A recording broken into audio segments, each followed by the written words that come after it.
Bueno, pues hoy vamos a hablar sobre los carbohidratos. Vamos a dividir esta sesión en dos para aclarar toda la confusión que hay en torno a los carbohidratos, que quede muy claro todo lo que debemos saber y desmontar pues todos los mitos que hay en torno a este tema. Estamos hoy con Omar, que bueno, él es dietista y lleva años divulgando sobre nutrición basada en plantas, los beneficios, los mitos que hay en torno al consumo de carbohidratos, y hoy pues vamos a presentar una diapositiva, vamos a hablar del tema a fondo y ya os digo que vamos a dividir la sesión en dos partes, o sea que no os perdáis ninguna de ellas. Bueno, vamos a empezar hablando sobre, bueno, se usa mucho el término de carbohidratos. Los carbohidratos son malos o engordan, toda esta serie de cosas. Pero, claro, usar el término carbohidrato es algo tan reduccionista, puesto que hay muchos alimentos ricos en carbohidratos y en realidad lo que marca la diferencia es de dónde los esté obteniendo y del tipo de carbohidratos que consumamos. Sí, así es.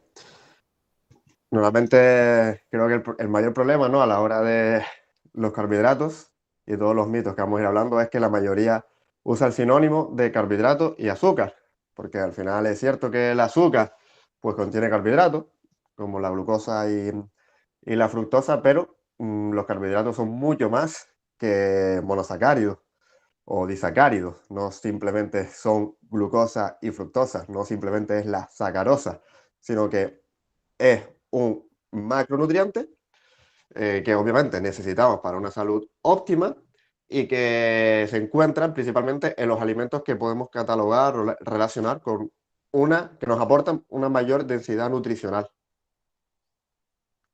Exactamente. Estoy compartiendo pantalla a ver Sí, yo me asusté un si poco, se pensé ve que se bien. había cortado, pero no. Perfecto. Sí, estoy intentando, bueno, no voy a poder compartir esta, pero tenemos aquí, em, voy a compartir la otra diapositiva en la que se ve claramente cómo, digamos que en los alimentos naturales, vegetales integrales, pues tenemos una muy amplia variedad de carbohidratos diferentes, muchísimos, desde Ujú. glucosa y fructosa libre, pero en un mismo alimento hay un montón de polisacáridos, desde betaglucano, mucílagos, lignanos, mucílagos, Almidones. almidón resistente. Y claro, eso en el alimento, pues está, todos esos carbohidratos están junto con polifenoles, están junto con un montón de compuestos bioactivos que en su conjunto pues benefician la salud. El Ujú. problema es cuando por un proceso industrial, esa glucosa que tiene el alimento se le extrae y se libera el azúcar que tiene y te lo añaden luego en un producto ultraprocesado. Ujú, así es. Un alimento, como podrían ser, por ejemplo, las papas, una fruta, contiene en su matriz no solo estos azúcares de los cuales estamos hablando, estos carbohidratos, como el almidón también, no solo son azúcares simples, sino también los hay complejos, como el almidón y todos los que tú has mencionado anteriormente. Pero en esa matriz, además, vienen acompañados de otros nutrientes que son esenciales. Esenciales significa que los necesitamos obtener de la alimentación para una salud óptima. Por tanto, es muy reduccionista pensar que estos alimentos, pues, por tener un alto elevado de carbohidratos, pues ya van a ser dañinos, porque como tú muy bien decías, también hay que hacer una diferencia entre el azúcar intrínseco y el azúcar aislado, el azúcar que mm, sacamos de estos alimentos que usamos en los procesos, bueno, para, como tú decías, para endulzar cualquier producto procesado o cualquier alimento que nosotros usemos en casa, que es lo más común, ¿no? Lo que conocemos como azúcar de mesa o sacarosa. Claro, y cuando todas las recomendaciones que dan desde como la OMS o lo que muestran los estudios científicos en torno al consumo de azúcar libre y mayor riesgo de enfermedades crónicas, pues en realidad lo, lo que nos recomiendan evitar es eso, es la Ujú, sacarosa en los azúcares liberados. Y lo que la OMS recomienda reducir el consumo es pues esos azúcares libres que van desde la sacarosa, fructosa aislada, ¿no? El sirope de maíz alto en fructosa, tenemos la dextrosa, azúcar, un montón, porque le ponen nombre, pero al final son ujú. los mismos monosacáridos y disacáridos aislados del alimento, que se han extraído y luego añadido. Entonces, eso, un alto consumo de esos azúcares, pues lo que nos recomiendan evitar. Pero en ningún momento la OMS o ningún tipo de estudio muestra que haya aumento de riesgo de nada con un consumo de carbohidratos procedentes de alimentos vegetales no procesados. Es que es lo contrario, porque las frutas, las verduras, las legumbres, los cereales integrales se asocian de manera consistente a menor riesgo de cáncer, enfermedades cardiovasculares, diabetes, mejores marcadores cardiovasculares en ensayos clínicos. Entonces, es que cuando se habla carbohidrato es como es un término súper amplio que puede Ujú, referirse a muchísimas cosas, desde un refresco hasta una zanahoria. cierto. Y recordemos, es que es lo que decíamos, lo que decía al principio, ¿no? Que casualmente los alimentos más ricos en carbohidratos complejos, el pack nutriente, son casualmente los alimentos que mayor densidad nutricional nos van a aportar. Y aparte de esas vitaminas, minerales esenciales, incluso estos alimentos como las papas, cualquier tubérculo, cualquier tipo de raíz, cualquier tipo de fruta, también nos aportan aminoácidos esenciales y ácidos grasos esenciales. No nos olvidemos, porque muchas veces señalamos a estos alimentos como que son únicamente una fuente de carbohidratos y ya está, cuando realmente podríamos vivir perfectamente a base de papas, simplemente, o patatas. Si aportamos las calorías que necesitamos, este alimento es tan perfecto que nos aporta la cantidad idónea de carbohidratos, de ácidos grasos esenciales y de aminoácidos para basar nuestra dieta única y exclusivamente en la papa. Es cierto que con el calor pues hay vitaminas como la vitamina C, que es termosensible, fotosensible y por lo tanto ya está cocinada y deberíamos de buscar alguna otra fuente cruda para obtener esta dosis que necesitamos de vitamina C, pero es que podemos alimentarnos única y exclusivamente de papas y tomates, por ejemplo. Con los tomates obtenemos esa fuente de vitamina C y con las papas obtenemos todas esas calorías, carbohidratos, ácidos grasos esenciales y aminoácidos que necesitamos. Lo que no podemos hacer nunca sería alimentarnos única y exclusivamente de sacarosa, que es el azúcar que le podríamos sacar, digamos, a esa papa, por ejemplo, le podemos sacar glucosa, le podemos sacar fructosa, pero no te puedes alimentar única y exclusivamente de eso. ¿Por qué? Porque faltaría el resto de nutrientes que se quedarían en la matriz del alimento. Todos esos macronutrientes, como las proteínas, aminoácidos y ácidos grasos esenciales, y el resto de vitaminas y minerales. Y esta es la gran diferencia, creo, que deberíamos de tener siempre en cuenta a la hora de hablar de carbohidratos. Con este carbohidrato yo me podría sostener, con este carbohidrato yo podría basar mi alimentación. Si la respuesta es sí, ese carbohidrato es bueno para ti. Si la respuesta es no, es que ese tipo de carbohidrato no es el más idóneo para ti. Aún así, también habría que resaltar o recalcar que aunque la sacarosa, pues no incentivamos su consumo, para nada, porque tenemos afortunadamente una amplia variedad de alimentos a los cuales recurrir para cubrir nuestras necesidades de azúcares, porque sí, nuestro cuerpo tiene necesidades de azúcares, nuestro cuerpo tiene necesidades de glucosa y de fructosa, si no, tu cuerpo no, eh, em- si no se lo entregamos de forma exógena a través de los alimentos, él no recurriría a la neoglucogénesis para producir glucosa a partir de otro sustrato. Si no fuera esencial, él no lo produciría. Yo prefiero obtenerlo de los alimentos antes que degradar mi propio músculo para producirlo. Ya eso genera un estrés para nuestro organismo que no es necesario porque podemos recurrir a alimentos para cubrir nuestras necesidades. Y como decía, aunque no incentivamos, porque no es necesario, el consumo de azúcar blanco, mientras menos, pues mejor, siempre y cuando cubramos nuestras necesidades con alimentos enteros, lo que tampoco debemos hacer es señalarla como el villano, como el culpable de todas estas enfermedades crónicas, estas enfermedades degenerativas que estamos padeciendo a día de hoy, porque parece que si una persona es diabética es por culpa del azúcar. Parece ser que si una persona es obesa es por culpa del azúcar. Parece ser que si una persona padece cualquier tipo de cáncer es por culpa del azúcar. Y el problema mayor que veo yo en seguir culpando al azúcar, y hablo de sacarosa, hablo de azúcar blanco, de todos los problemas que padecemos a día de hoy en la sociedad, es que el mensaje se extrapola y ya no se queda solo en no comamos azúcar blanco, que desde aquí lo apoyamos, no hay que comer azúcar blanco, ningún tipo de azúcar que haya sido aislado, pero es que el mensaje, lo vemos cada día en redes sociales, va más allá, ya no es que no comas azúcar, ahora es no comas fruta, ahora es no comas papas o patatas, ahora es no comas arroz, ahora es no comas ningún alimento vegetal, ahora es basemos nuestra dieta en alimentos de origen animal, basemos nuestra dieta en alimentos ricos en grasa y ricos en proteínas, que casualmente la evidencia nos muestra que este tipo de alimentos son los que están relacionados con una mayor incidencia de enfermedades degenerativas. Por lo tanto, el mensaje ya creo que se está eh, oscureciendo un poco en torno a los carbohidratos. Totalmente, porque es que es lo que tú has dicho antes, que es súper, súper importante. La gente ve los alimentos ricos en carbohidratos como si fueran solo carbohidratos.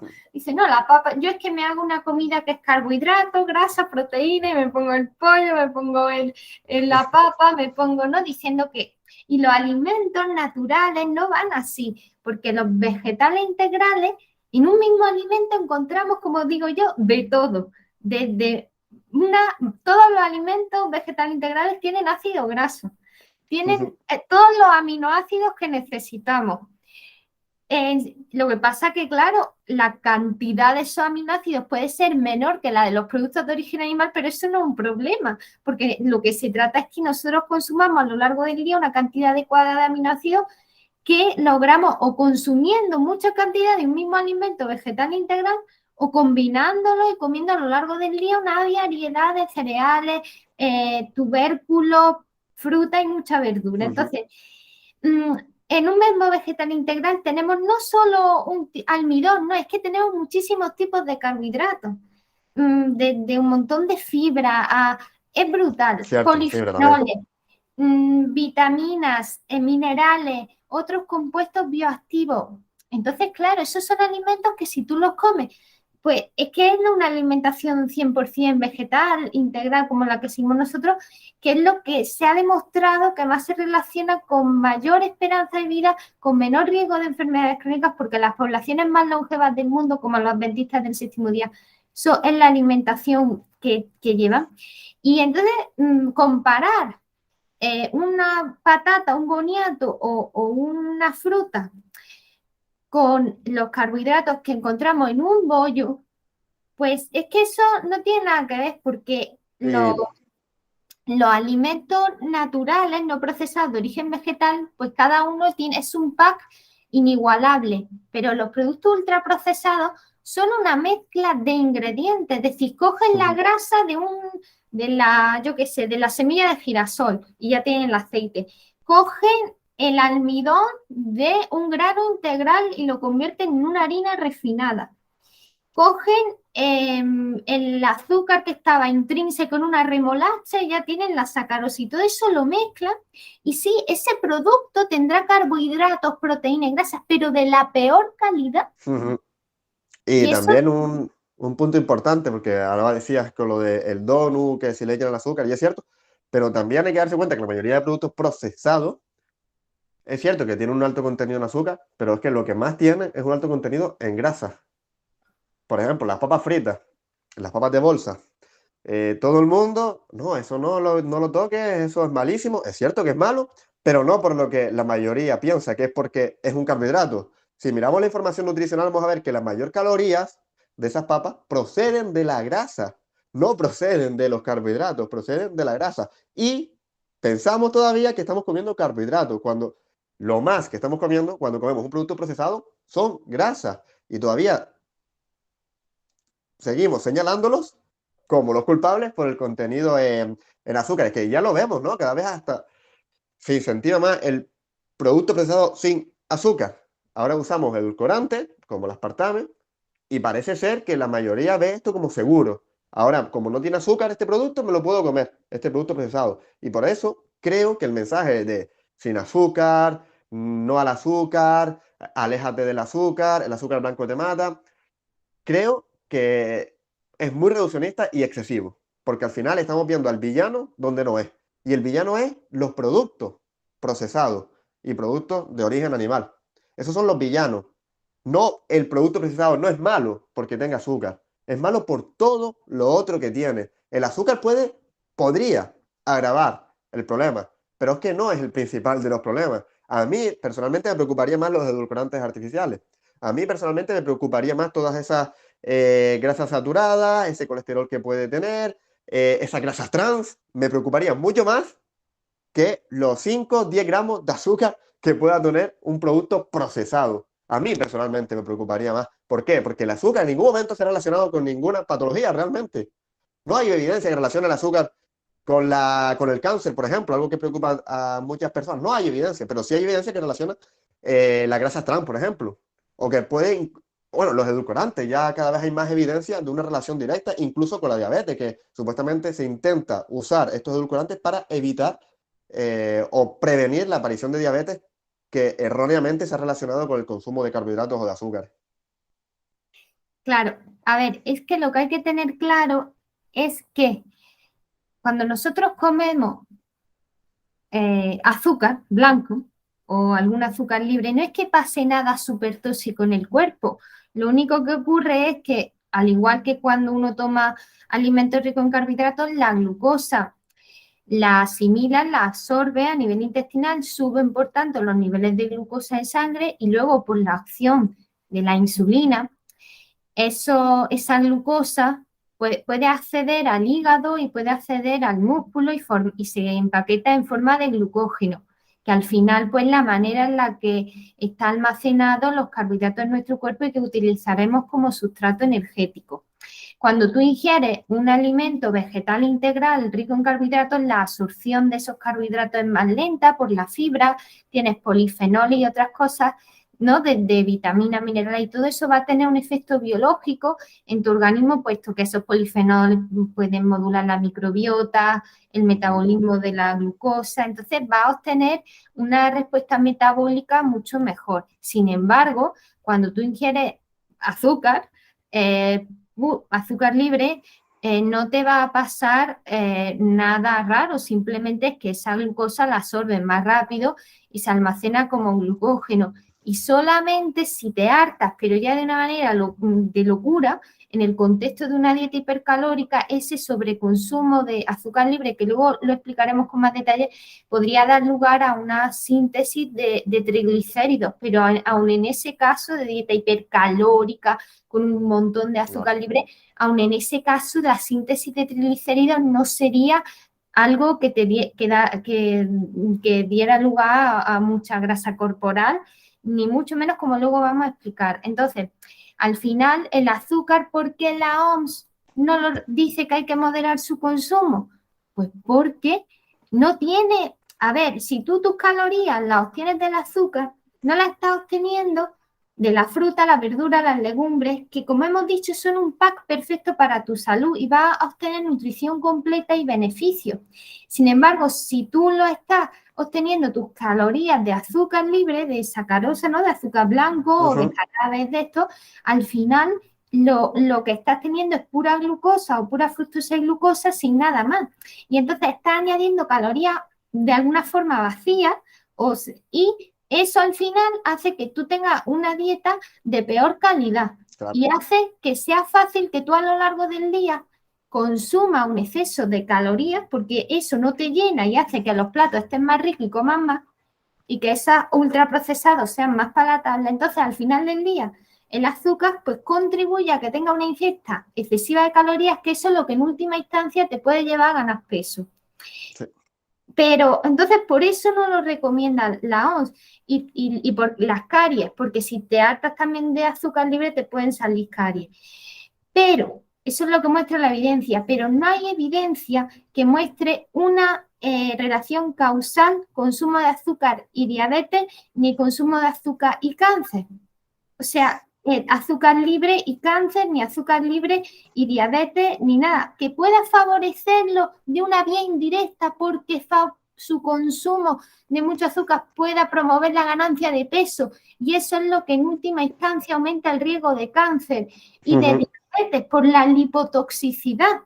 Pero Cierto. no hay una relación causa-efecto y la evidencia que tenemos de otros ingredientes que llevan los ultraprocesados que resulta ser nociva para nuestra salud es mucho mayor, como las grasas saturadas, que sí se ve claramente que están estrechamente relacionadas con la diabetes, como las carnes procesadas que causan cáncer, entre otros. Entonces, poner el foco ahí y no ponerlo en otros alimentos que sabemos con más certeza que deterioran la salud, pues claro. Sí, me gustaría hacer simplemente añadir 2 puntos, porque ya los he explicado bastante bien, pero simplemente, punto 1, lo que comentabas, ¿no? Que mucha gente como ve un pico de insulina, perdón, de glucosa en sangre tras ingerir azúcar, ya piensa que ese es el problema, ¿no? Que hay que evitar a toda costa los picos de glucosa. Y no creo que sea así. Al final, la evolución nos ha diseñado para tener un pico de glucosa, liberar insulina, captarla y llevarla a la célula. O sea, en eso no hay absolutamente nada de malo. Tú estás haciendo medicina y quizás nos lo puedes explicar mucho mejor si es dañino o no. Porque, por otro lado, podríamos ingerir otros alimentos que no producirían ningún pico de glucosa en sangre, por ejemplo, aceites refinados, oxidados, no se va a producir un pico de glucosa en sangre, pero es que el daño es mayor. O sea, el daño oxidativo en el organismo es mucho mayor consumiendo aceites que no van a elevar la glucosa en sangre, si lo pasamos simplemente por esto, por esta medición. Pero al final, que se eleve la glucosa en sangre, tras comer, sea azúcar, sea carbohidrato, sea lo que sea, es una respuesta favorable de tu organismo. Es decir, está funcionando bien tu organismo. El problema es si no se elevara, si consumes un carbohidrato y tu glucosa no se eleva. Ahí es cuando deberías ir corriendo al médico a ver qué es lo que pasa. Pero si su glucosa se eleva en los valores normales, pues no hay ningún problema. Luego volverá otra vez a bajar y se mantiene equilibrado. Y el punto número 2 también, que quería añadir, que comentabas muy bien, que la OMS, pues sí, es cierto que recomienda un límite máximo de azúcar libre, que podemos, digamos, tolerar o que podríamos consumir, no sé si era en torno a 5 o 10 gramos, si no me equivoco. Un 5 o Y 10%. claro, ¿qué es lo que pasa? Que, claro, si nos basamos este alimento en azúcar, pues lo que tú decías, evitamos o no vamos a comer los otros alimentos porque los desplazamos. Es decir, si mis calorías las voy a cubrir con productos azucarados, vacíos en todos los otros nutrientes, desplazo porque ya me voy a quedar lleno con estos productos vacíos y por lo tanto no voy a comer de lo que debería comer. Y principalmente viene por ahí esta recomendación. Y número 2, también importante, o número 3, lo que comentabas, que no hay una relación directa, pero sí indirecta. ¿Pero por qué? Con el consumo de azúcar y, por ejemplo, la obesidad, o el consumo de azúcar y el cáncer, o el consumo de azúcar y la diabetes. ¿Por qué indirecto? Porque, claro, cuando comemos azúcar, nadie, absolutamente nadie, come sobres de azúcar blanco. La gente que come azúcar es porque se la come en un producto no procesado, en un producto ultra procesado, que como decía anteriormente, el producto ultra procesado, lo más saludable, si me lo permite, que va a tener es ese azúcar blanco. Lo más saludable si lo comparamos con el resto de ingredientes que puede tener. Y por tanto, obviamente hay una relación indirecta entre el consumo de azúcar y la aparición de un posible cáncer o la diabetes, pero no porque te estés comiendo solo azúcar. Yo estoy seguro de que alguien que coma lechuga con azúcar por encima o brócoli con azúcar por encima no va a padecer jamás diabetes y no va, o sea, esto no le va a predisponer a sufrir un cáncer. En cambio, si tú lo que estás haciendo es comerte un donut cargado con todo ese colesterol, grasas trans y el resto de harinas refinadas y el resto de aditivos que se le añade y encima lo mojas en azúcar blanco, pues obviamente te va a predisponer a estas patologías, pero no por el azúcar blanco en sí, sino porque estás ingiriendo seguro un exceso de calorías que te va a hacer ganar de peso y todos esos otros tóxicos que estás metiendo en tu cuerpo. Pero claro, lo más fácil que es señalar al azúcar porque la verdad que hay un movimiento muy grande detrás de culpar, señalar a los procesados como si el azúcar fuera el verdadero culpable. Claro, el tema, bueno, que ya sobre la diabetes y los carbohidratos hablaremos más a fondo en el segundo directo, pero ahora por dar unas pinceladas del tema, que ya expliqué en otro vídeo y tal, pero bueno, seguimos. Que, a ver, aunque uno tome azúcar, se van a elevar los niveles de glucosa, pero no van a ser en un rango patológico. Es decir, cuando se habla de los efectos nocivos que tiene la hiperglucemia, que los tiene desde deterioro en la función endotelial, a nivel renal, a nivel de los nervios, a nivel, en fin, un estado de hiperglucemia es nefasto para la salud, pero es que un estado de hiperglucemia no se adquiere por tomarte una cucharada de azúcar o por tomar mucha fruta y muchos tubérculos. Un estado de hiperglucemia patológico, que es a partir de 140, es que tú tengas diabetes. Es decir, una persona que no tenga altos niveles de resistencia a la insulina o que ya directamente esté diagnosticado con diabetes tipo 2, aunque coma muchos carbohidratos, no va a tener esos niveles mayores de 140, 150 o 200, que ya es lo que se considera más. Entonces, ¿por qué puede dar lugar un alimento rico en carbohidratos en una persona con diabetes tipo 2 o con altos niveles de resistencia a la insulina? ¿Cómo es que al ingerir algo de azúcar o fruta le sube tanto la glucosa a ese punto que resulta perjudicial, ¿no? De 200 tal o más? Pues porque esas personas tienen resistencia a la insulina. El problema no está en la glucosa que están ingiriendo por los alimentos, el problema está que la hormona encargada de introducir esa glucosa en las células no funciona bien porque los receptores donde tiene que actuar no están funcionando bien porque hay lipotoxicidad. Esas células a nivel del músculo están cargadas de grasa y que esa grasa saturada están dando lugar a ceramidas, diacilglicerol, que se cargan, que hacen que la función del receptor de la insulina no se realice bien y por tanto la insulina no hace efecto y por eso sube la glucosa, y tanto aunque estén comiendo alimentos que a una persona sin resistencia a la insulina no le subiría para nada y a la hora de tomarlo ya tendría 80 de glucosa. Entonces, las elevaciones patológicas y que dan lugar a problemas de azúcar en sangre, de glucosa en sangre, no es ya por comer alimentos ricos en carbohidratos, sino por la resistencia a la insulina. Y es la resistencia a la insulina el motivo por el que estás teniendo hiperglucemia al comer carbohidratos. Entonces, la solución a eso no está en eliminar los carbohidratos, sino en eliminar los alimentos que te causan la resistencia a la insulina, que son precisamente esas grasas saturadas que predominan en los productos ultraprocesados y en los productos de origen animal, las grasas trans y luego otros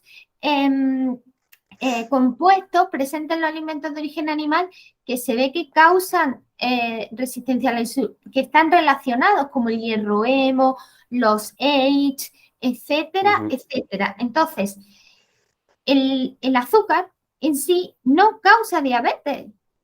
Es simplemente que cuando lo ingerimos suben los niveles de glucosa y lo fisiológico, lo sano es que eso baje a la hora o a las 2 horas por la acción de la insulina.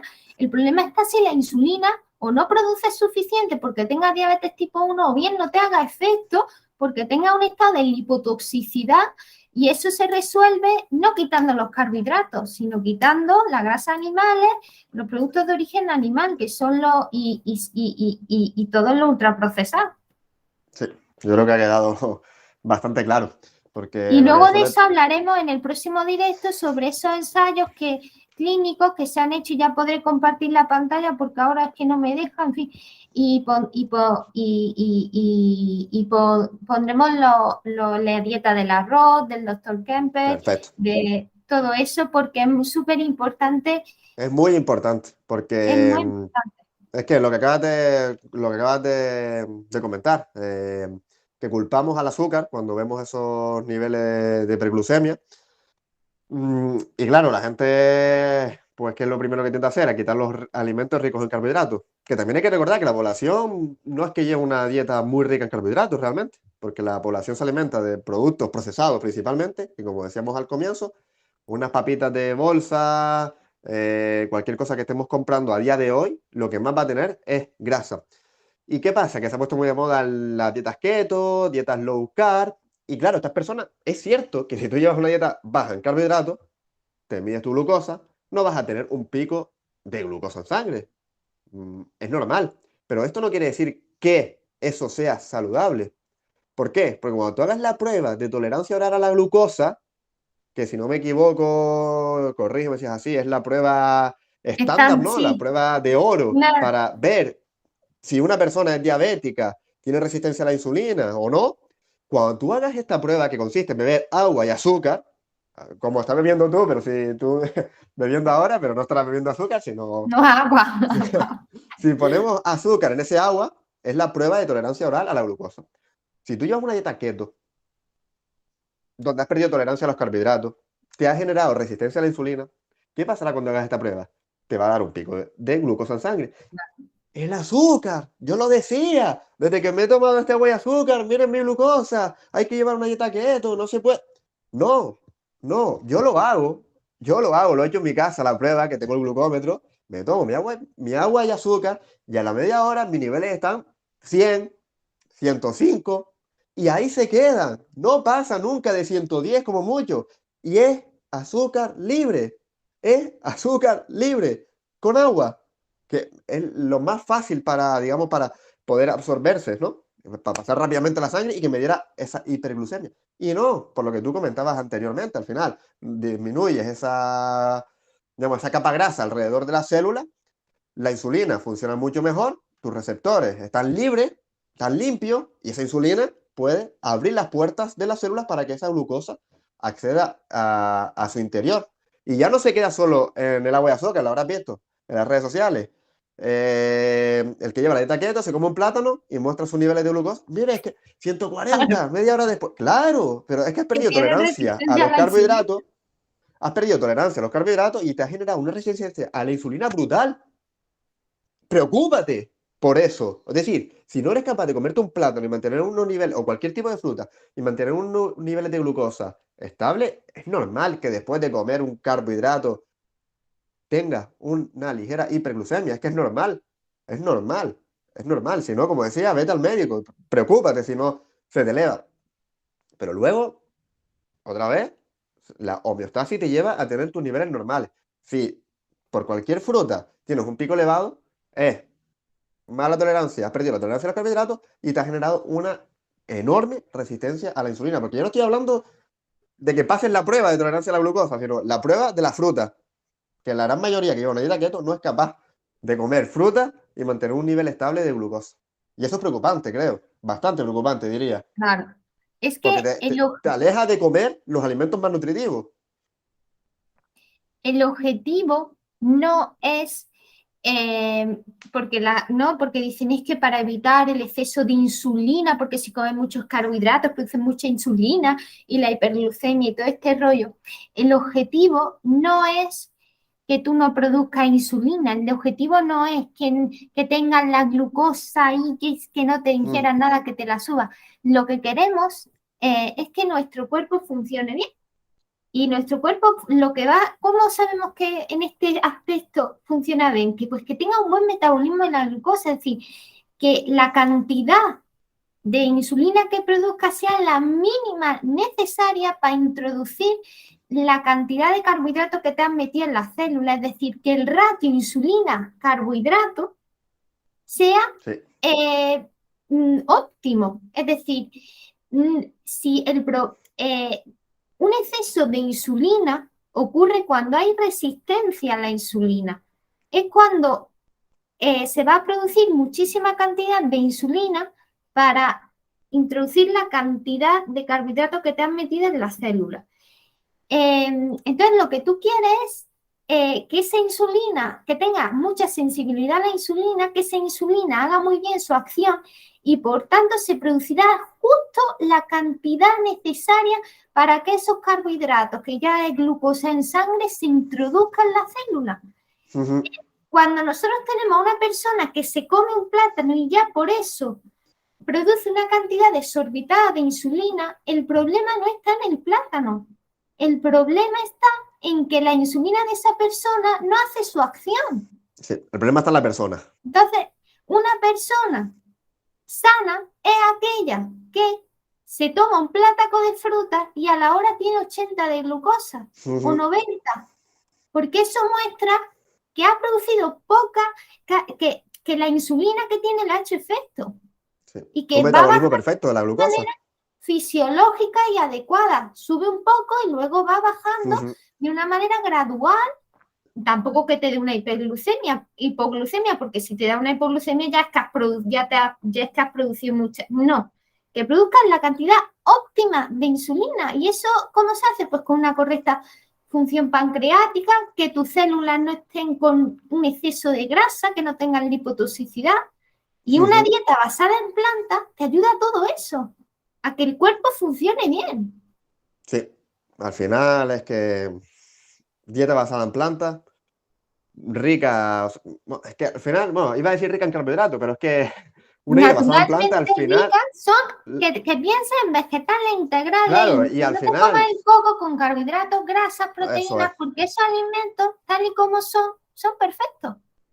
Eso es, que son perfectos, tienen la matriz perfecta para obtener todo lo que necesitamos, tanto de carbohidratos, de aminoácidos, como de ácidos grasos esenciales y el resto de nutrientes necesarios para una óptima salud. Más vegetales integrales, mejor salud. Total. Y luego también el otro mito bueno, que hay es sobre que los carbohidratos engordan porque se transforman en grasa. Entonces, claro, esto es una verdad media y claro, eso pues es la peor de las mentiras. Sí. Porque, bueno, habla tú del tema un poco y luego... Vale, a ver, es una verdad media, como dices, porque por supuesto que todo excedente calórico, ya sean carbohidratos, ya sea azúcar simple, ya sea grasas, ya sea proteína, todo excedente calórico, al final se genera o se crea un exceso de grasa en el organismo, porque al final, si lo que entra es mayor que lo que sale, pues se queda almacenado. Y con los carbohidratos se puede llegar a aumentar el tejido adiposo, pero tienes que tener un excedente calórico enorme. ¿Por qué? Porque los carbohidratos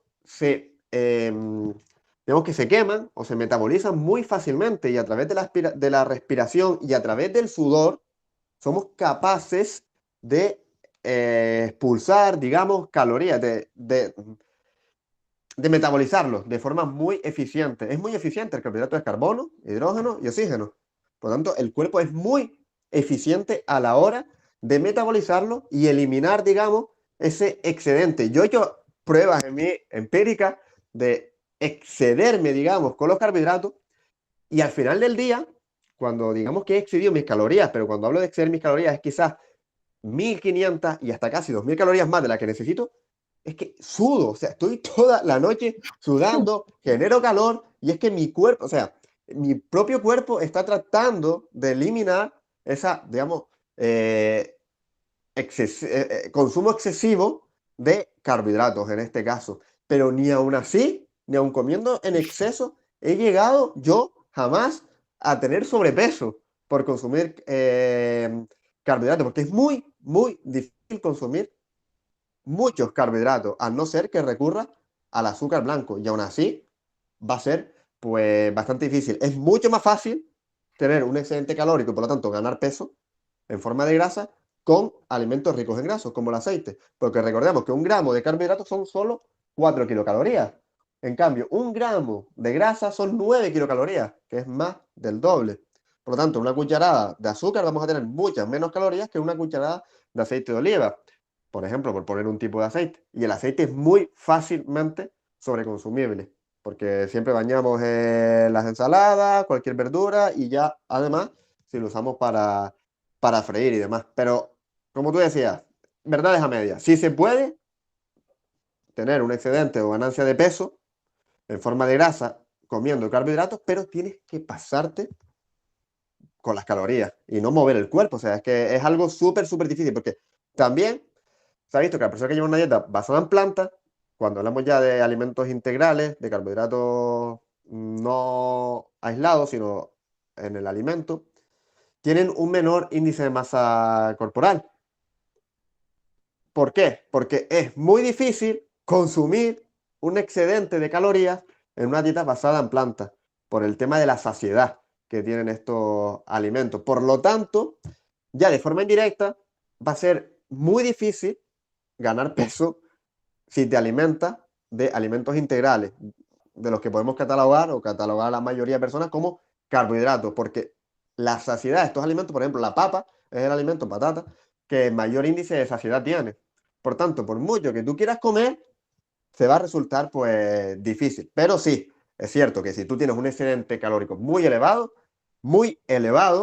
no sé si hablábamos de en torno a unas 5.000, 6.000 calorías, creo que hay estudios, no sé si tú lo Sí, tendrás sí, por lo he ahí. recogido todo, he hecho un PowerPoint de eso, varios, que haré un vídeo solo con Va, eso, porque es que maravilloso. da Porque para estar ahí. creo que hablaban de en torno a una Ujú. persona que necesita 2.000 calorías, tiene que comer creo que 4.000 calorías de más para poder generar, no sé si era, bueno, X gramos de grasa, pero muy poquito. Ah, Imagínate sostener eso, es que es imposible sostener eso en el tiempo. No puedes claro, sobreconsumir algo. Que, a no ser que te bases en procesado, pero es que lo que decía, los procesados, lo que menos tienen son carbohidratos. Lo que más tienen son grasas, que son 9 kilocalorías por gramo. Por eso es muy fácilmente ganar peso cuando nos basamos más en alimentos ricos en grasa que en alimentos ricos en azúcares. claro, es que lo que hay que entender es que, a ver, se engorda, ¿no? Se gana grasa porque se acumulan en los adipocitos un exceso de triglicéridos, ¿no? ¿Y de dónde vienen esos triglicéridos? ¿De dónde es los triglicéridos, que es lo que es las grasas, ¿no? Lo que se conoce como grasas, que es el glicerol unido a otro ácido graso. ¿Eso de dónde viene? Pues viene de la dieta y viene también de la síntesis endógena. Entonces, el hígado y el tejido adiposo en menor medida pueden sintetizar triglicéridos, pero lo hace una medida muy pequeñita solo para satisfacer las necesidades del cuerpo, y a lo mejor podemos estar hablando entre 1 y 10 gramos al día de grasa de nuevo sintetizada. Y esa producción se va a adaptar a la cantidad de grasa a cantidad de triglicéridos, grasa que tú comes con la dieta.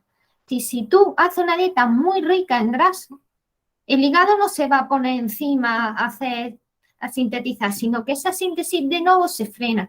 Y en sujetos que ingieren pues una dieta de esta alta en grasa convencional, en la que se ingieren entre 100 y 200 gramos de grasa al día, pues la síntesis de nuevo hepática es 1 gramo lo que sintetiza. Si tú, por el contrario, adoptas una dieta alta en carbohidratos y baja en grasa, la cantidad total de grasa que tú te vas a meter en el día de triglicéridos son 30 gramos a lo mejor. Ujú. Y claro, ante esa situación, el hígado produce una mejilla más para compensar un poco y que tenga en total una cantidad de triglicéridos óptima para satisfacer requerimientos energéticos, para aprovechar luego esos ácidos grasos en membranas celulares, etcétera. Pero a lo mejor estamos hablando que en una dieta alta en carbohidratos y baja en grasa, el hígado va a estar produciendo, pues en vez de 1 gramo, 5 gramos de grasa, o 5, que es mucho menos de la que tú tuvieras metido si tuvieras una dieta alta en grasa o normal, que son 100 gramos al día. Entonces, yo de hecho, bueno, ahora sí eso lo comparto, no sé si se lo va a poder ver, en esto haré un vídeo aparte explicándolo todo con los estudios y demás.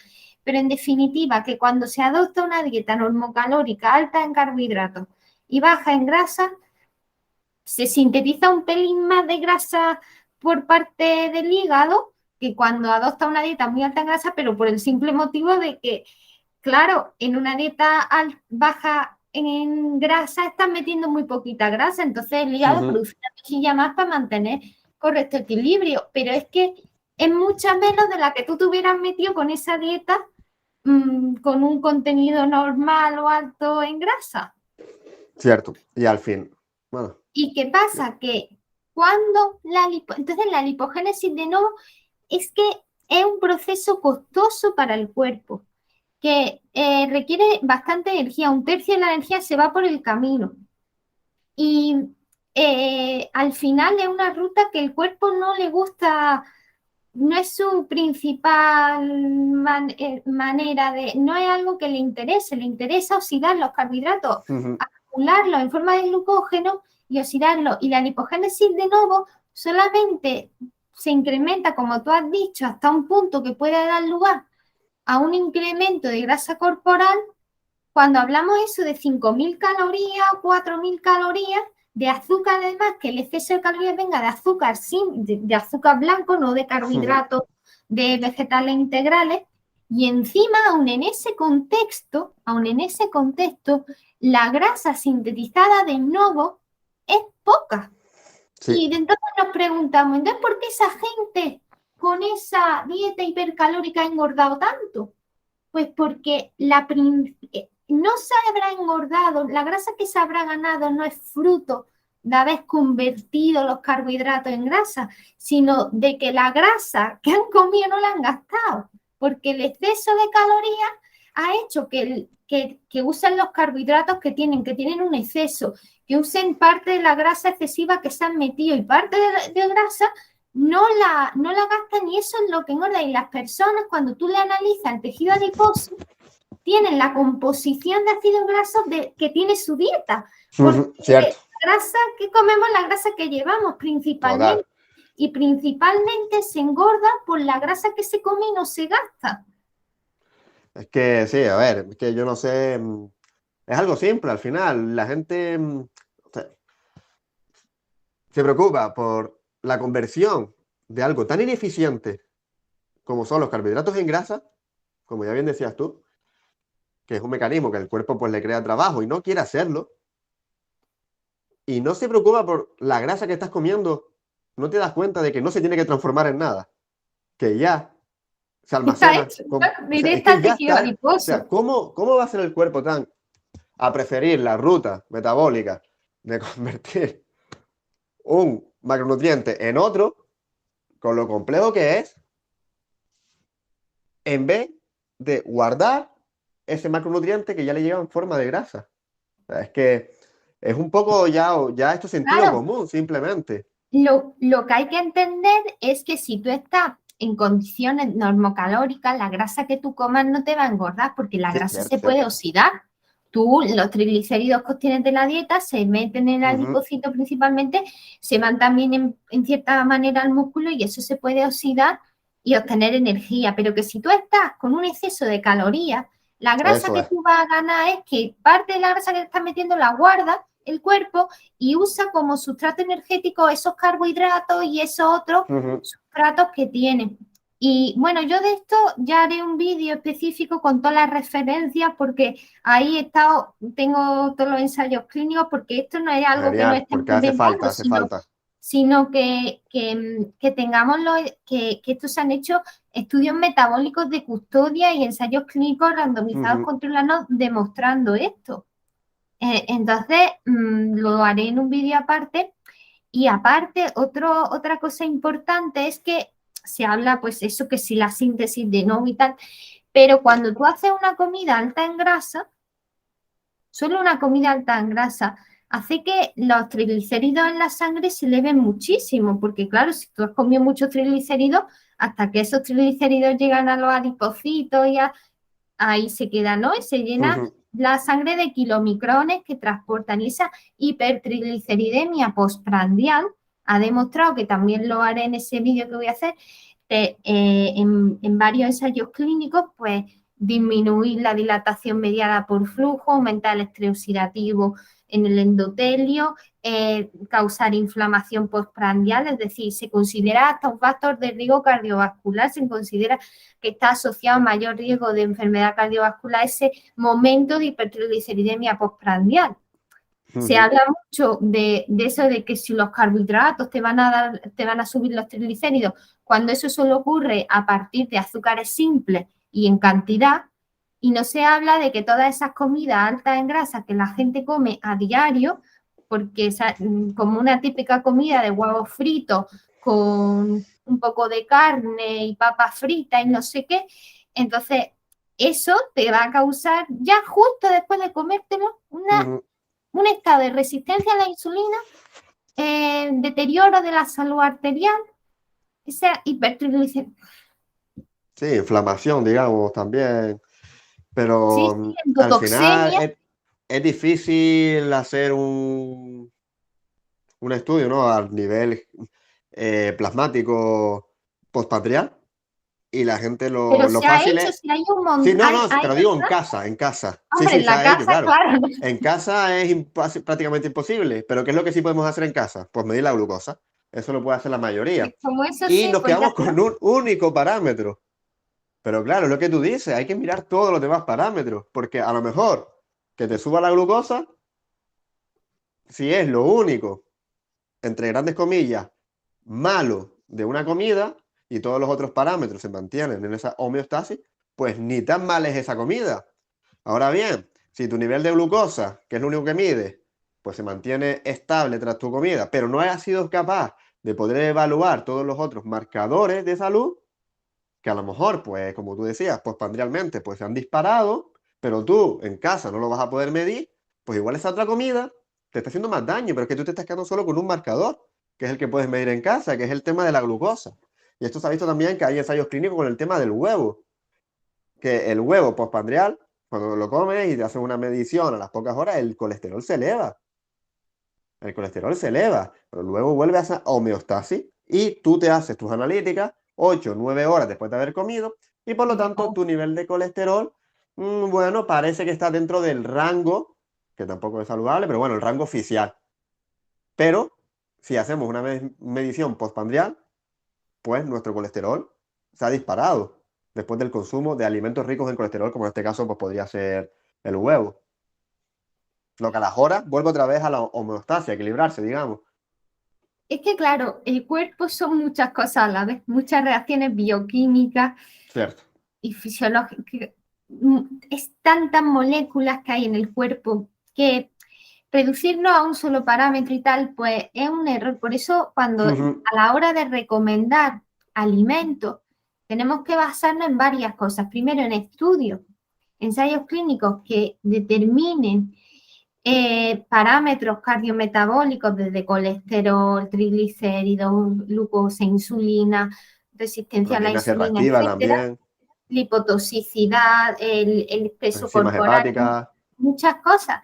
Y luego también tener en cuenta que eso es fundamental, importantísimo a la hora de recomendar un alimento u otro, es la evidencia de epidemiológica, es decir, de estos estudios prospectivos que siguen a poblaciones durante décadas para ver qué les pasa y qué alimentos se relacionan con una mejor salud o con una mejor... Y aunque se diga mucho de que los estudios prospectivos no pueden establecer causalidad, eso es mentira, porque si se cumplen una serie de criterios, sí se puede llegar, es verdad que correlación no implica causalidad, pero puede llegar a implicarla. Ujú. Y de estudios prospectivos sabemos que las carnes procesadas causan cáncer. Entonces, cuando se trata de integrar la evidencia de epidemiológica con lo que nos dicen los ensayos clínicos, y si integramos eso, lo que se ve es que frutas, verduras, legumbres, cereales integrales, semillas y frutos secos. Más claro Y el eso, agua. con eso uno come eso y ya está. Es Y que es más claro el vas a agua. tener una dieta óptima para que el cuerpo funcione bien, porque es lo que se relaciona con menor riesgo de enfermedades crónicas y mejor salud cardiometabólica dentro de los patrones que hay. Y encima es el más sostenible, el más Ujú. eco-friendly, el más respetuoso con el medio ambiente y el más respetuoso con los animales. Sí. Que ganamos todo. Todo. No sé por qué ciertas personas, ciertos grupos, pues insisten en que en buscarle tres patas al gato, como se suele decir. Porque como tú bien acabas de mostrar, ¿no? Cuando unimos epidemiología con ensayos clínicos, todo, todo, todo apunta a que más alimentos vegetales integrales es lo óptimo para la salud humana. Y si indirectamente se beneficia al planeta y si indirectamente se beneficia a los animales, pues mejor, ¿no? Al final, pues ganamos todo. Y me parece que, es que parece que hay personas que a lo mejor esto no les gusta, que todos salgamos beneficiados o también al ser humano le gusta complicarse la vida. Quiere inventar la rueda y da igual que llevemos años investigando estas poblaciones más longevas, da igual que sepamos lo que comen, cómo viven, da igual que sepamos que si los copiamos podemos aspirar a una salud parecida y a una longevidad parecida. Yo quiero complicarlo más. Yo quiero buscar el nutriente mágico para hacer un suplemento y vendértelo. Yo quiero buscar qué es lo que hay en esa zanahoria que hace que esa población que come tanta zanahoria, pues es lo que les protege frente a enfermedades degenerativas. Y luego pasan casos como que nos centramos en este reduccionismo de un nutriente, elaboramos suplementos como los carotenoides, se los damos a Ese es enfermos otro aquejados directo, con sí, cáncer sí. de pulmón y el cáncer de pulmón aumenta el crecimiento. En cambio, le damos a otros pacientes la zanahoria entera y parece ser que se produce incluso una apoptosis de la muerte de las células cancerosas. Y ese reduccionismo de centrarnos en una molécula creo que es lo que nos está llevando, pues, uno, a cometer grandes errores a la hora de la nutrición y no elegir ese patrón dietético que nos protege de las enfermedades degenerativas o reduce la probabilidad.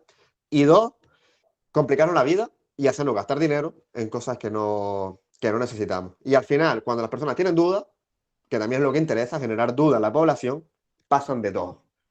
Tú me estás hablando de que tengo que comer más vegetales, el otro me dice que las legumbres me van a perforar los intestinos, aquel que la fruta tiene mucha fructosa, yo paso. Mira, al final hay que morir de algo y Sí, yo sí, voy a sí, seguir sí, comiendo lo que me da la gana porque me está volviendo loco. sí, sí. Y los entiendo, entiendo a las personas, los entiendo. Y lo que aquí queremos tratar de aportar es un poco de luz y decirles que es todo más fácil de lo que parece. Simplemente llena tu plato con lo que te dé la gana, pero que la mayor cantidad de lo que hay en tu plato sean vegetales, sean frutas, sean verduras, cereales integrales, legumbres, nueces y semillas. Llena tu plato con la mayor cantidad de eso. Si luego tú quieres añadir algo más, pues tú sabrás. Pero a día de hoy lo que sabemos es que estos alimentos son los únicos que nos ayudarían a prevenir e incluso tratar las enfermedades crónicas degenerativas que estamos padeciendo a día de hoy. Y además yo añadí también que, a ver, ahora también hay mucha confusión que si, ay, hay un estudio que dice que el huevo es bueno o hay Mm, estudios que nos muestran que los lácteos no se asocian a enfermedades cardiovasculares. Siempre en los estudios nos tenemos que hacer la pregunta comparado con qué. Porque en una población como la nuestra, en la que lo normal es comer un montón de productos de origen animal y muchos productos ultraprocesados, es difícil ver que uno de estos alimentos se asocie con más riesgo de enfermedad que otro. Me explico. ujú, En los estudios epidemiológicos se toma, se coge a la gente que toma más lácteos y la ponen en un grupo. Bueno, no la ponen directamente, sino que ellos recogen los datos y luego en función del consumo que tengan esas personas del determinado alimento, las meten las estudian por separado para ver luego los riesgos que van teniendo de enfermedades, ¿no? La prevalencia que hay de enfermedades cardiovasculares en los que comen más lácteos y en los que comen menos, ¿no? Entonces, si decimos que los lácteos, por ejemplo, se relacionan con un mayor riesgo o con un menor riesgo, es en comparación con la población de referencia. ujú, Entonces, si esa población de referencia, en lugar de estar comiendo más lácteos, lo que está comiendo es más carnes procesadas o más refrescos, está claro que los que toman más lácteos no van a tener más riesgo de nada en comparación con eso. cierto. Entonces, nos están saliendo muchos estudios en los que no se ve relación entre enfermedades crónicas con el consumo de ciertos alimentos por el simple hecho de que la población con la que la están comparando está tomando otro alimento que es hasta peor. Entonces, lo que se Ujú, observa es que en los estudios en los que no se tiene en cuenta lo que come la gente en lugar de el huevo o de los lácteos, o que sí se recoge y se ve que comen pues carnes procesadas, carne roja, en ese caso los lácteos o los huevos salen que no aumentan o incluso están asociados a menor riesgo de enfermedades cardiovasculares. Cuando se toma huevo en lugar de salami, el huevo no parece estar tan relacionado con la enfermedad cardiovascular. Si se toman lácteos en lugar de carne roja o carne procesada, los lácteos no se encuentran relacionados con enfermedad cardiovascular. Sin embargo, cuando se compara, cuando coge a los que comen más legumbres o más cereales integrales versus los que comen más lácteos, ahí eso está hecho por estudios epidemiológicos diseñados por los investigadores de Harvard, buenísimos, en los que se ve cuando se hace un análisis de sustitución, como cuando se toman más legumbres o más cereales en lugar de lácteos, pues eso se relaciona con menor riesgo de enfermedades. Si tú comparas a los lácteos con las legumbres o los cereales integrales, verás que los lácteos son lo peor de lo peor. Pero si tú comparas los lácteos con la carne procesada, pues parece que son hasta buenos. Entonces, siempre preguntarnos esto, porque eso que nos dicen muchas personas, no es que los lácteos o los huevos es maravilloso. Bueno, pues sí, comparado con un ultraprocesado o una carne procesada y tal, pues parece que no es tan mal. Pero los vegetales integrales son mucho mejores y tenemos estudios muy bien hechos que... Entonces, al final, los vegetales integrales son los que más se relacionan con mejor salud. Y cuando los comparas con los alimentos de origen animal, pues se ve claramente cómo los vegetales integrales son los que se asocian a menor riesgo de enfermedades. Y ya está. No es importante ese detalle que has hecho, porque a ver, leer la evidencia la verdad que es súper complicado. Tú seguramente estás metido en eso, lo harás 1000 veces mejor que yo. Pero yo tampoco, a ver, eso... que yo voy mejorando cada día. Llevo ya muchos años leyendo, pero cada vez aprendiendo más porque... Y es luego en la complicado carrera porque... no te lo enseñan a fondo para nada. Ya. Y al final es que... ¿Qué pasa? Que cuando sale un estudio, pues los medios de comunicación son muy sensacionalistas y siempre se quedan con el titular y la conclusión del estudio. Y lo que tú dices, la mayoría no entra de lleno a mirar el estudio, la metodología. Y claro, cuando comparamos un producto de origen animal con un ultraprocesado, normalmente tiende a salir mucho mejor parado el producto de origen animal. Y la industria, por ejemplo, del huevo se aprovecha mucho de esto. Y por eso muchos estudios comparan el huevo con un menú del McDonald's. Sí, Que lo hay. Yo he publicado alguno por ahí. Pero es que incluso en estudios como estos, el huevo sale peor parado. A Sí, no sí, ser igual que o peor tengas una incluso a dieta veces. hipocalórica donde se consume huevo, si tú comparas el huevo con comer un menú del McDonald's, no hay ninguna diferencia a la hora de la pérdida de peso, ni se relaciona el huevo como un alimento protector de la salud. ¿Por qué hay estudios que dicen que el huevo no eleva el colesterol? Pues claro, si toda la población tiene un colesterol ya por Y encima de comen muchos 200, alimentos ricos en colesterol. claro, si ya lo tienes elevado, llega, digamos que un límite eh, tolerable o de la, digamos, Sí que llega ya a un punto que no se sube más, aunque coman claro, más que por colesterol. eso es. Y si tú a una persona ya con el colesterol elevado la pones a comer huevos, pues obviamente no vas a ver ninguna diferencia. Ahora bien, dale a una persona vegana, una persona que no consuma ningún tipo de alimento rico en colesterol, ponle a comer huevo y verás cómo en tan solo un día su colesterol se dispara. Pero es que estamos haciendo los estudios, como tú decías, con la población que todos, o gran parte, vivimos, comemos y tenemos un mismo estilo de vida. Por lo tanto, ahí va a ser difícil poder relacionar o, sí, causalidad. Es complicado, es complicado. Claro, si tú... eh, eh, es que, claro, si todos comen mal, Sí, es que no ¿cómo, vas a ver ninguna cómo tú puedes diferencia. determinar que es del conjunto de alimentos malsanos que comen uno es peor que otro? Ujú. Es difícil. Porque al final son igual de, es decir, si tú coges, esto es como, voy a Y poner además, si un todos también tienen todos los niveles de sus marcadores de salud, pues parecido.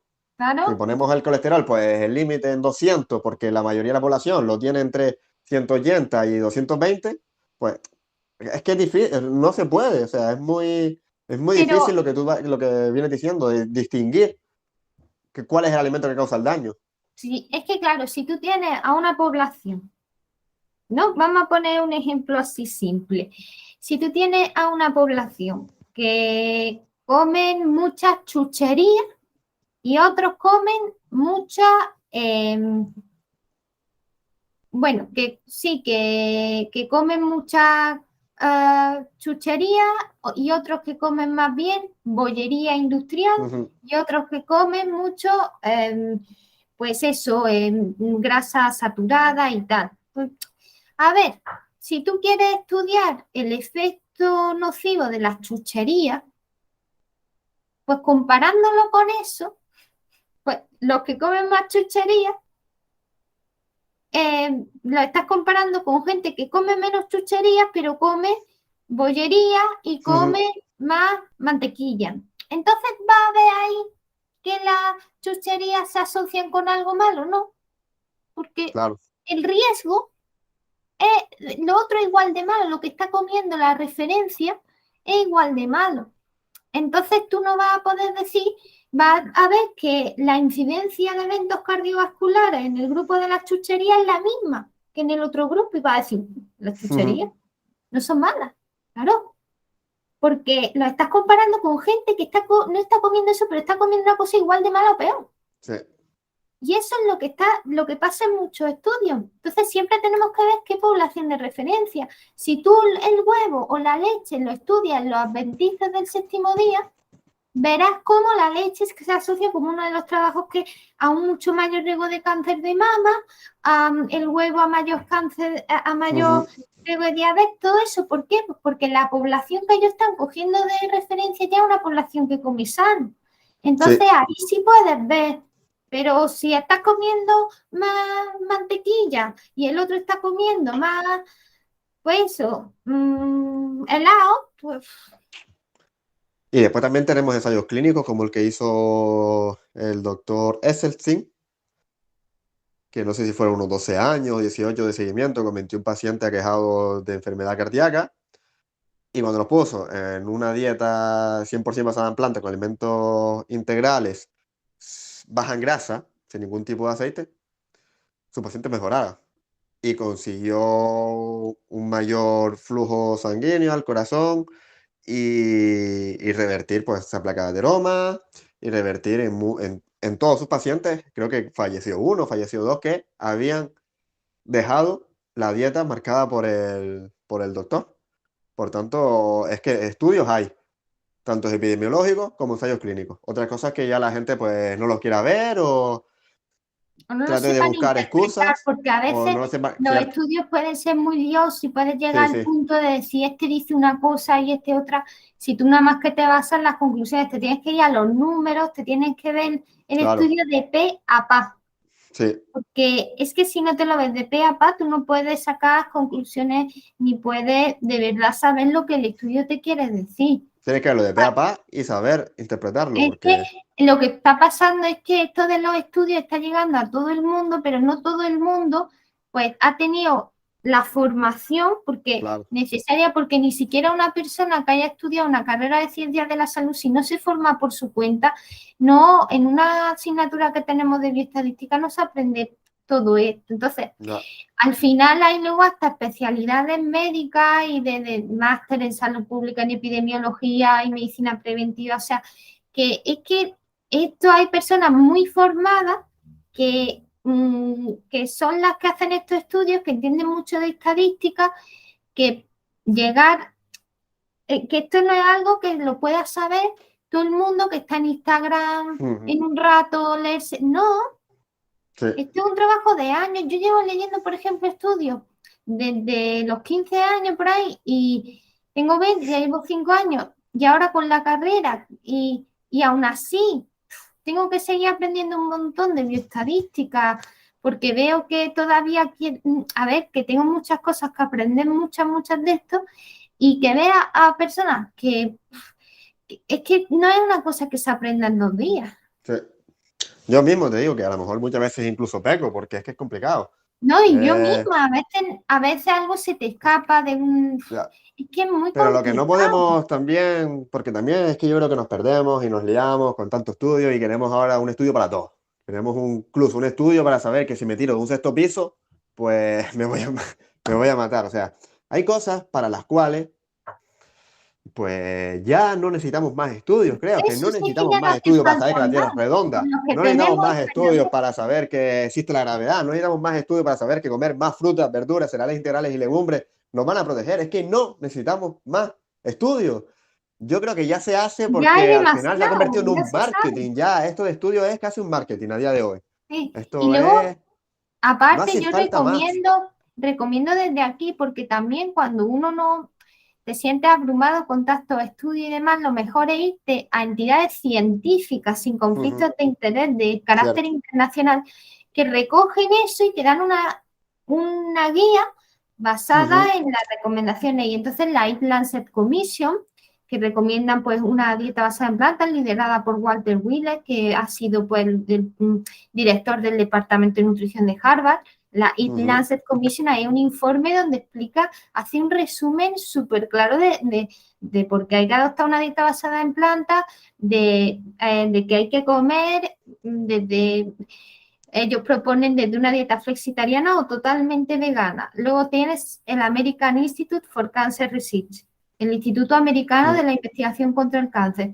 Todo eso son organismos Sí, muy bueno también. científicos que se han encargado de recoger esos estudios relevantes y que importan. Son gente que son investigadores del más alto nivel en esto y de ellos no, y de ellos sí nos podemos fiar, no de entonces irnos pues al American Institute for Cancer Research, a las recomendaciones del Instituto de Medicina, ¿no? De la Academies of Science y a la Lancet Commission.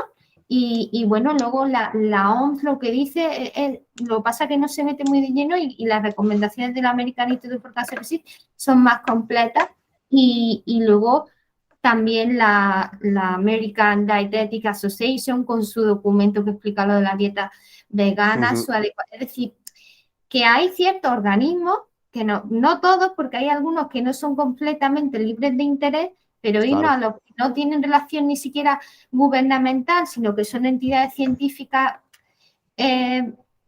financiadas con entes públicos, pero que no están manipuladas por el gobierno, sino que no como podría ser el American Institute for Cancer Research y tal, y ellos recogen ahí y nosotros nos basamos en eso, y ellos recomiendan dietas basadas en verduras, en frutas, legumbres, cereales integrales y ya está, porque no nos podemos estar dejando nuestra salud en lo que cualquier persona quiera decirnos por Instagram, sino que tenemos que irnos a los estudios científicos y a entidades científicas como las que estoy mencionando. Y si te vas solamente a eso, te va a ver que una dieta, o sea, yo no es lo que yo pueda decir, es que animo a todo el mundo a que se meta en PAM y Sí, que ponga Health investiguen por ello. y pueda ir ver un poco y se meta en lo que dice la Eat Lancet Commission o la Universidad de Harvard sobre las dietas veganas o la American Dietetics Association y que lo vean por sus propios ojos, es decir, que los estudios de Esselstyn, de Ornish, que todo está ahí, por eso yo siempre comparto los estudios, animo a que la gente se mire las cosas, porque no nos podemos estar fiando de hipótesis o de estudios seleccionados haciendo cherry picking o mal interpretados. Y ya está. Y bueno, en la siguiente sesión, pues hablaremos más a fondo sobre el tema de los estudios que se han hecho con la reversión de la diabetes y dieta 100% vegetal. Y también sobre, bueno, el mito este del azúcar y el cáncer, lo podemos explicar con más detalle. Maravilloso, Así perfecto. que por hoy dejamos aquí la grabación y Perfecto. Sí, yo creo que ya hemos abordado suficiente información.